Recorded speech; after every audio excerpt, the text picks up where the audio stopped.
Hello friends, first of all నేను ఒక విషయం చెప్పాలనుకున్నాను. నేను మీకు నాన్ వెజ్ తినమని కానీ తినొద్దు అని కానీ చెప్పట్లేదు. ఇది పూర్తిగా మీ పర్సనల్ చాయిస్. నేను కేవలం దీనివల్ల కలిగే లాభాలు, దీనివల్ల కలిగే నష్టాలు మాత్రమే చెబుతాను.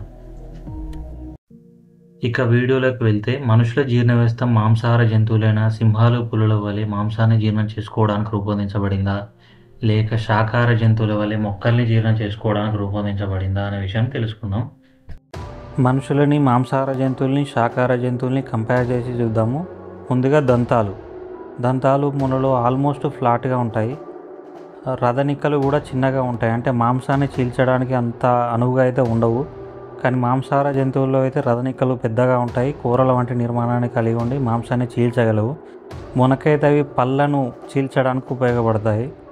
అదేవిధంగా హెర్బివోరస్ అంటే శాకాహార జంతువుల్లో అయితే పైన దంతాలే ఉండవు.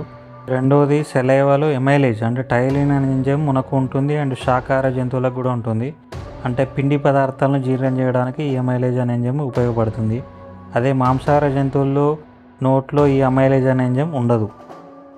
జా మూమెంట్ అంటే దవడలు ఎటు నుంచి ఎటు కదులుతాయి అంటే మనకి సైడ్ బై సైడ్ కదులుతాయి. అండ్ శాకాహార జంతువులకు కూడా సైడ్ బై సైడ్ కదులుతాయి. ఎందుకంటే మనం తినే పదార్థాన్ని గ్రైండింగ్ చేయగలము, నోట్లోనే గ్రైండింగ్ చేయగలము. కానీ మాంసాహార జంతువులు అలా కాదు, కొరకడానికి మాత్రమే పళ్ళు ఉంటాయి. ఇక మూడోది ఇంటెస్టైన్ లెంత్ అంటే పేగు యొక్క పొడవు ఎంత ఉంటుందంటే మన శరీరం పొడవుకి 10 పొడవు మన చిన్న పేగు అండ్ పెద్ద పేగు కలిపి ఉంటాయి. అదే శాకాహార జంతువులు అయితే ఇంకా పెద్దగా ఉంటాయి. అదే మాంసాహార జంతువులకైతే వాటి శరీరం పొడవుకి 3 నుంచి 6 రెట్ల పొడవు మాత్రమే వాటి పేగులు ఉంటాయి. ఎందుకంటే మాంసం అనేది తొందర బయటికి రావాలి. ఎక్కువసేపు శరీరంలో ఉంటే కుళ్ళిపోయే అవకాశాలు ఎక్కువగా ఉంటాయి. నెక్స్ట్ది స్టమక్ యాసిడ్. మన జీర్ణాశయంలో 4 నుంచి 5 pH మధ్యలో స్టమక్ యాసిడ్ అనేది ఉంటుంది. అంటే అంత గాఢమైన యాసిడ్ అయితే కాదు. అండ్ మాంసాహార జంతువుల్లో మాత్రం 1 to 2 మధ్యలో ఉంటుంది. అంటే గాఢత అనేది చాలా ఎక్కువగా ఉంటుంది, చాలా పవర్ఫుల్గా ఉంటుంది. ఇది మాంసాన్ని జీర్ణం చేయడానికి బాగా ఉపయోగపడుతుంది. శాకాహార జంతువులు 5 to 6 ఉంటాయి. అంటే మనకి ఉన్న శాకాహార జంతువులకి చాలా దగ్గరి సంబంధాలు ఉన్నాయి. బాడీ హీట్ అంటే మనది నార్మల్ బాడీ హీట్ ఉంటుంది. అండ్ శాకాహార జంతువులది కూడా నార్మల్గా ఉంటుంది. కానీ మాంసాహార జంతువులు మాత్రం హీట్ అనేది ఎక్కువ ఉంటుంది. ఎందుకంటే మాంసాన్ని జీర్ణం చేయాలంటే వేడి అనేది ఎక్కువ ఉండాలి, శరీరంలో ఉష్ణోగ్రత బాగా ఎక్కువగా ఉండాలి. ఇక లాస్ట్ది స్వెట్టింగ్ పోర్స్ అంటే స్వేద రంధ్రాలు మనకు ఉంటాయి, శాకాహార జంతువులకు ఉంటాయి. మనకు చెమట అనేది చర్మం ద్వారా వెళ్ళిపోతుంది. కానీ మాంసాహార జంతువులకి స్వేద రంధ్రాలు ఉండవు, చెమట అనేది బయటకు పోదు. సో ఉష్ణోగ్రత అనేది బాగా అట్లే స్టోర్ అయి ఉండి శరీరం వేడిగా ఉంటుంది. సో ఈ వేడిగా ఉన్న శరీరం వల్ల మాంసం అనేది ఈజీగా డైజెస్ట్ అవుతుంది. మనుషులు న్యాచురల్గా మీట్ ఈటర్సా అంటే మాంసం తినే వల్ల చూద్దాం.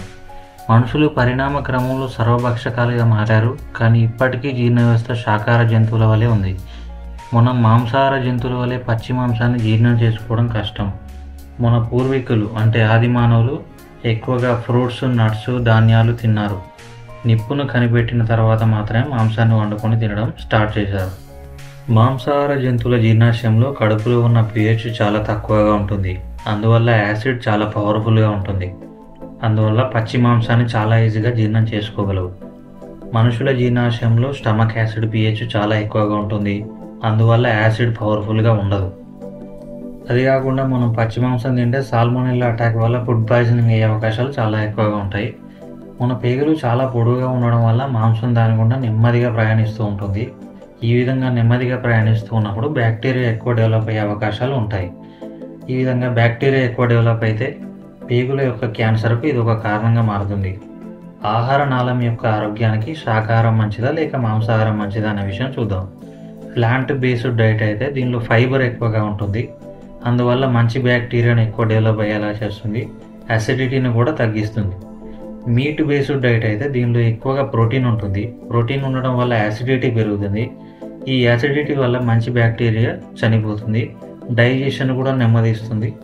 మనం బతకడానికి మాంసం అవసరమా అనే విషయాన్ని చూద్దాం. అన్ని రకాల ప్లాంట్ బేస్డ్ డైట్లు తిన్నట్లయితే మాంసం తినాల్సిన అవసరం లేదు. అన్ని రకాల ప్రోటీన్లు, విటమిన్లు, మినరల్స్ అన్నీ దీనిలో ఉంటాయి.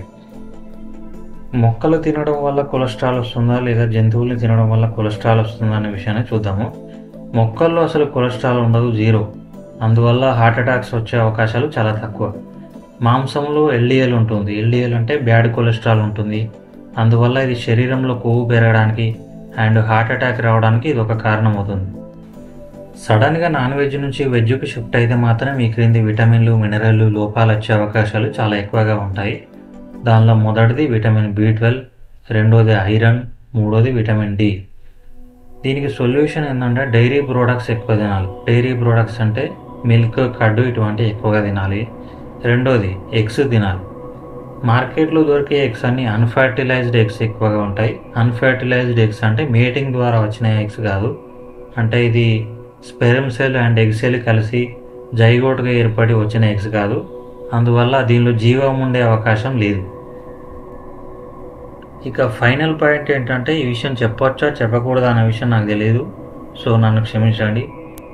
మనకు ఒక ముళ్ళు గుచ్చుకుంటేనే చాలా నొప్పి వస్తుంది. మరి దాని మెడను కట్ చేస్తే దాని ఫీలింగ్స్ ఏ విధంగా ఉండొచ్చు, దానికి ఎంత నొప్పి రావచ్చు అనే విషయాన్ని ఒక్కసారి ఆలోచించండి.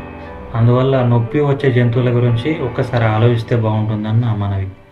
ఈ విషయం ఎందుకు చెప్తున్నానంటే మనం ఎన్నో తప్పులు చేసి ఉండవచ్చు, అయినా మనకు ఎటువంటి శిక్షలు లేవు. కానీ దానికి ఏ తప్పు చేయకపోయినా సరే ఏకంగా మరణ శిక్షణ వేస్తున్నాం. చిన్న శిక్షలు కాదు, ఏకంగా మరణ శిక్షణ విధిస్తున్నాము. ఒక్కసారి ఆలోచిస్తే బాగుంటుందని నా ఉద్దేశం. మనుషుల వల్ల ఇప్పటి వరకు ప్రకృతికి ఏ నష్టాలు వచ్చాయో ఒకసారి చూద్దాం. మన వల్ల 881 జాతుల జీవులు అంతరించిపోయినట్టు IUCN వాళ్ళు తెలియజేశారు. మన వల్ల భూగర్భ జలాలు తగ్గిపోతున్నాయి. మన వల్ల ఓజోన్ పొర రోజు రోజుకి దెబ్బతింటూ వస్తుంది. మన వల్ల ధ్రువ ప్రాంతాల్లో ఉన్న మంచు కరిగిపోతూ వస్తుంది. మన వల్ల ప్లాస్టిక్ ప్రతి చోట చేరింది. అంటే భూగర్భంలోను అండ్ భూమిపైన, నదుల్లోను, సముద్రాలను ప్రతి చోట చేరింది. మిగతా జంతువులన్నీ ప్రకృతి నియమాలను అధిగమించట్లేదు, వాటికి లోబడి ఉంటున్నాయి.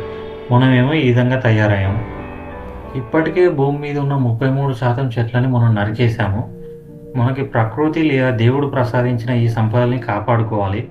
మనం వీటికి రుణపడి ఉండాలి. నా వీడియో మీకు అవగాహన కలిగించిందని అనుకున్నాను. ధన్యవాదాలు.